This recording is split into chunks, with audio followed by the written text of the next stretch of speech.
आषाढी कार्तिकी पंढरीची वारी साधन घरी आण नाही एका जनार्दनी ऐसा जाचा नेम तो देवा करावा पूज्य जगी विठाला विठाला विठाला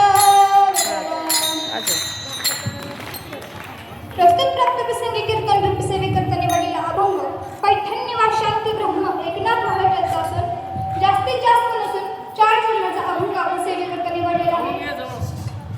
अल्पसहार परिहातेचा म्हणजे तो असा, आज मला आषाढी कार्तिकी निमित्त आज तुम्हाला कीर्तनाची सेवा मिळाली. ते आमच्या गुरुजन्य मॅडम असतील, आमचे सर असतील, त्यांच्यामुळे मला आज सेवा भेटली. त्यांचेही मी मनपूर्वक धन्यवाद देते. विठ्ठल रुक्माईच्या चरणी मी नतमस्तक होते, माझ्या आई वडिलांच्या चरणी नतमस्तक होते व तुमच्या सर्वांच्या चरणी नतमस्तक होते व कीर्तनाला सुरुवात करते. विठ्ठल विठ्ठल विठ्ठल. अहो, एकनाथ महाराजांचा अभंग आहे. एकनाथ महाराजांचं कार्य खूपच मोठं होतं. ते संत होते.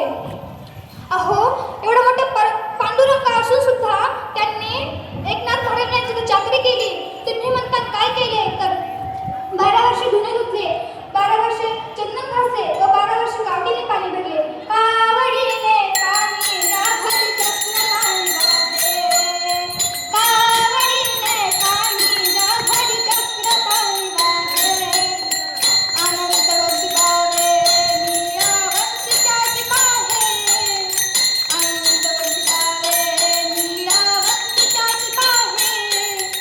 कावडीने पाणी राखत चक्र पाणी वाहे, कावडीने पाणी राखत चक्र पाणी वाहे. अहो, माझ्या एकनाथ महाराजांना राग अजिबातच येत नव्हता. हे गावकऱ्यांना पाहत नव्हतं. गावकऱ्यांनी काय ठरवलं की नातरांना राग आणून दाखवायचा. एक ब्राह्मणाने पहिला विडा उचलला. तो ब्राह्मण नातरांच्या इथे गेला. नातरांची देवपुरी चालली होती. तो सरळ चप्पल सकट आतमध्ये गेला व ज्या पाट्यावर देवाला बसवायचं होतं त्या पाट्यावर जाऊन बसला. तरीही नातरांना राग आला नाही. नात्रे म्हणाले, गिरजा, आपल्या घरी मोठ्याचं लेकरू आलं आहे बरं का, चांगलं जेवण बनव. गिरजा माता म्हणाली, बरं आहे. मग काय होतं, मग गिरजा माता पुढं जेवण बनवते.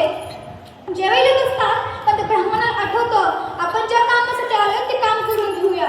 तो ब्राह्मण पाट्यावरचा उठतो व गिरजा मातेच्या पाठीवर जाऊन बसतो. तरीही नात्र्यांना लागत नाही. नात्रे म्हणतात, गिरजा, मोठं लेकरू आहे बरं का, नीट सांभाळ. गिरजा माता म्हणती, हे तर एकच आहे, माझ्या पाठीचे 4 पडे 4 लेकरं सांभाळायची माझी शक्ती आहे. तो ब्राह्मण ढसा रडू लागला व त्याला पश्चाताप होऊ लागला. तो खाली उतरला व नात्र्यांच्या व गिरजा मातेच्या चरणी नतमस्तक होऊ लागला. श्री संतांची अमाथा चरणावरी साष्टांग हे दंडवत. एवढं सामर्थ्य माझ्या नात्र्यांमध्ये होता. अहो, एवढं सामर्थ्य माझ्या नात्र्यांमध्ये होता. दुसरा विडा एका मुसलमानाने उचलला. नातरायच्या रस्त्याने स्नानाला जायचे. त्या रस्त्याला एक मोठं चिंचेचं झाड होतं. त्या चिंचेच्या झाडावर जाऊन तो बसला. नात्रे स्नानाला गेले. स्नानावर आले. तो माणूस पान खाऊन त्यांच्या अंगावर थुंकला.